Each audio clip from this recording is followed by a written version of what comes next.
muna yung sweldo mo bago ibigay yung kapo mo. Itong babae na ang hirap dahil wala siya munang dumating. Kung hindi ko ano yung nandun lang sa kanya, yung hiningi ng Panginoon, kinakailangan ibigay. Ang hirap nun. Mahirap po yun. Praise God. Okay?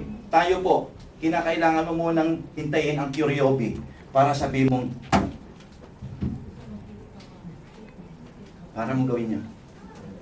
Ang sabi ng Panginoon, now, ginawa mo yan? O sige, you can consume everything. The 90% is yours. Enjoy it. Enjoy your life. Hallelujah. Why? Sapagkat nagawa mo na ang iyong spiritual decision. Now, huwag nating isipin na, kung pastor, gagawin ko lang yan if I have more money or magkakaroon, may babalik uli yung dati ko sweldo o makakaipon uli ako if I have more and more and more. Tandaan po natin, ang sagot sa problema mo para ikaw, okay, ay makapagbigay sa Panginoon ay hindi more. Hindi sagot ay more. Ang sagot ay manage. Manage it according to God's way. Okay? According to God's plan. I-manage mo yan. Kinakailangan ibigay mo yung dapat sa Panginoon. Amen? Kapag kung magiging ganyan ang magiging magiging sitwasyon mo, well, magugulat ka. Ang Panginoon ay talagang makakilos ng malaya sa buhay. Next! Okay? Yan po natin. The third one. If you're giving to God, you allow yourself to bring God's order in your finance. Sino may mga problema sa finances dito? Amen. Okay? Minsan, di ba, tingnan po ninyo, ang problema natin sa finances, kadalasan kulang. O kaya naman, pagka sobra naman, magugulat ka, ang tanong mo, saan ba napunta? Ang laki-laki ng kinita ko ah! Tama? Di ba? Saan ba napunta yung pera ko ngayon? Parang tubig lang na kung saan lang napunta. Okay, ang laki-laki ng kinita ko last month. Bakit kaya? Ano nangyayari? So ibig sabihin mga kapatid ko, okay, may problema sa buhay mo. Ang isang tao po mga kapatid na hindi nagbibigay sa Diyos, yan niyo po ito, na hindi binibigay yung para sa Panginoon, alam, makikita mo ang dahilan kung ano yung priority niya sa buhay. Kung yung taong yon ay hindi nagbibigay ng ikaw po sa Diyos, at makikita mo na parating bago ang kanyang sapatos, okay? Ang priority niya sapatos, hindi ang Diyos. Tama po ba? Dapat kasi yung ikaw po na yun, sa Diyos yun pero pinabili niya sapatos. Alright? Okay? Gusto ko intindihin natin dito mga kapatid, na kapag tayo po ay nagbibigay ng priority sa isang bagay at nagbibigay tayo ng less priority sa Diyos, ibig sabihin mas malaki ito, mas importante ito sa buhay mo kaysa ito. Tama po ba? Okay? Isang araw, binuo ng Diyos, okay, ang kanyang kautusan. At tingnan po ninyo, yung sa tithes. Ito ang utos ng Diyos. Bring this tithe to eat before the Lord your God at the place He shall choose as His sanctuary. This applies to your tithes of grains, new wine, olive oil, and the firstborn of your flocks and herd. Umaya muna tayo. Diyan lang muna tayo. Huwag lang muna natin basahin yan. Sabi ng ganon, kapag ikaw ay nagbigay, okay, ng tithes, ano nakikita natin, napansin natin dito? Kapag ikaw nagbibigay sa Panginoon, always the first fruits, the firstborn, the best wine. Tama? The best. Okay? Hindi ka magbibigay, sabi ng Panginoon, hindi ko kailangan ibibigay mo yung mga leftovers o yung mga pangit. Kapag ka nagbigay ka sa Panginoon, sabi niya, gusto ko ibibigay mo sa akin yung the best. Naalala ko tuloy yung nabasa kong quotation, sabi niya yun, give God what is right and not what is left. Okay? Nakuha niyo ba yung ibig sabihin? Give God what is right and not what is left.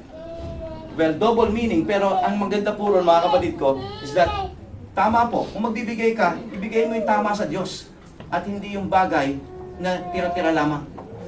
Tama po ba? Okay? Now, sabi ng Panginoon, ito ang hinahanap ko.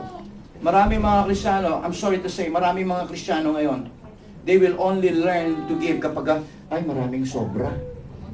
pagbigay kaya ako sa church. Doon naiisip ang church.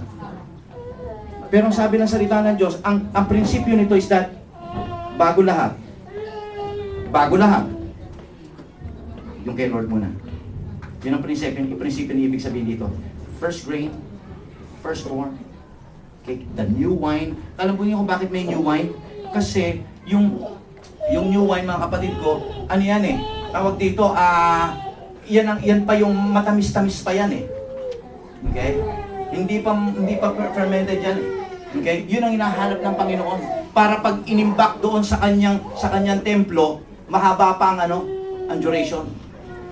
Okay? Kaya dapat the best sa Panginoon. Tingnan po ninyo ngayon, tuloy natin ngayon yung susunod. Kapag ginawa mo yan, tingnan po yung susunod. Bakit may tithes? Tingnan nyo. The purpose of tithing is to teach you always to put God first in your lives. Hallelujah! Nakuha po ninyo? This is the purpose of tithing. Malalaman mo, kung ikaw nagtatanong ka sa sarili mo, o sabihin natin, nagpe-pray ka, Lord, ikaw ang number 1 sa buhay ko. Minsan kinakanta pa natin yan. Ikaw ang number 1. Nabalikan mo yung sarili, tanungin mo, Lord, number 1 ka nga ba sa buhay ko? Paano ko malalaman? Eto, dito mo malalaman. Sabi ng salita ng Diyos, the purpose of tithing is to teach you always to put God first in your lives. Meron po mga tenga rito. Amen. Sabi ng salita ng Diyos, kung makinig ang may mga tenga. Okay? Now, gusto kong intindihin natin to, mga anak ng Diyos. Dito ngayon, malalaman natin, okay, batayan ng Diyos ang tithings sa iyong priority. Kaya kung yung tithings mo ay hindi mo binibigay at yan ipinoprovide mo para sa mga bagay na gusto mo, then malalaman mo ngayon, dito mo malalaman, makikita sa sarili mo kung sino ang priority mo. Is it God? Or is this something? Or ibibigay mo ito sa mga kapatid mo sa Pilipinas o sa nanay mo sa Pilipinas, instead of giving it first to God, doon mo malalaman sino ang priority mo?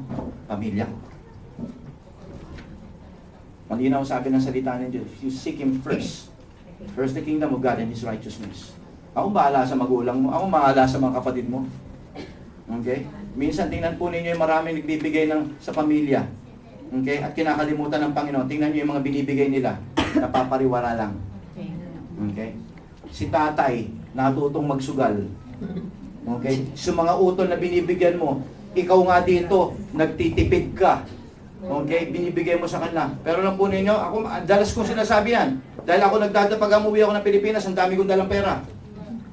At nagugulat ako. Dahil yung mga kamag-anak nilang binibigyan nila ng pera, yun pa yung tawag dito, yun pa yung may mga bisyo.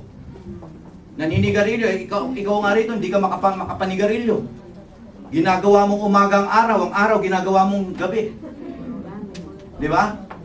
I mean, tingnan po natin yung sitwasyon natin dito. Pero malinaw po mga kapatid, ang katapatan ng Panginoon.